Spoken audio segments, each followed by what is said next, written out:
I begin with heaven and hell as states of consciousness and reflections of the kind of world that we're creating right now. So when people say war is hell, they're essentially saying it is a dimension or a human experience that is absent of anything good, peaceful, generous, redemptive.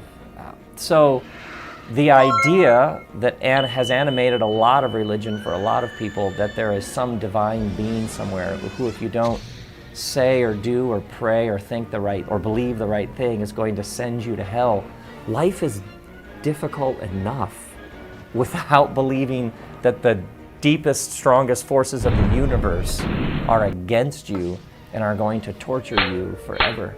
One of the things I found most interesting is that Jesus used the word hell, but when he used the word hell, he was referring to an actual place. In the city of Jerusalem in the 1st century, the word he used was the word Gehenna, and Gehenna means Valley of Hinnom.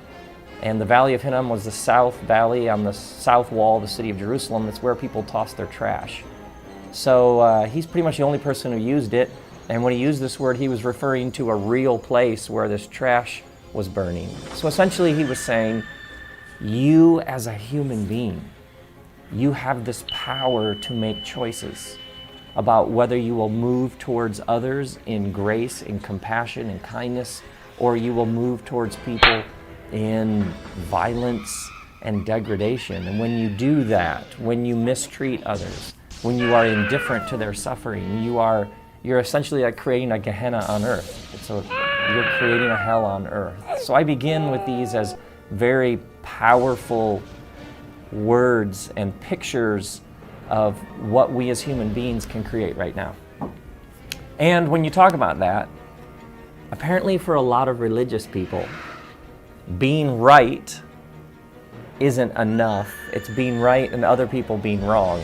It's being in and other people being out. It's being part of the chosen and other people not being part of the chosen. For many people, going back to why spirituality has been so sort of corrupted for so many people. For many people, their fundamental understanding of the spiritual life was figuring out who's got it, who doesn't, who's in, who's out.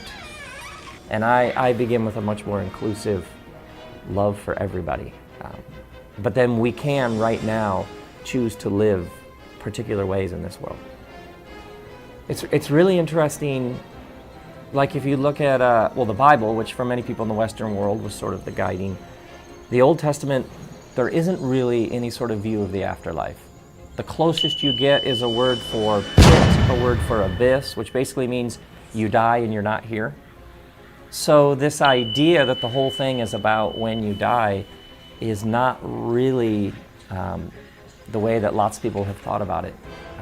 And that the phrase eternal life was a very 1st century Jewish way of talking about living in harmony with the divine right now. So eternal life wasn't a kind of life that happens when you die.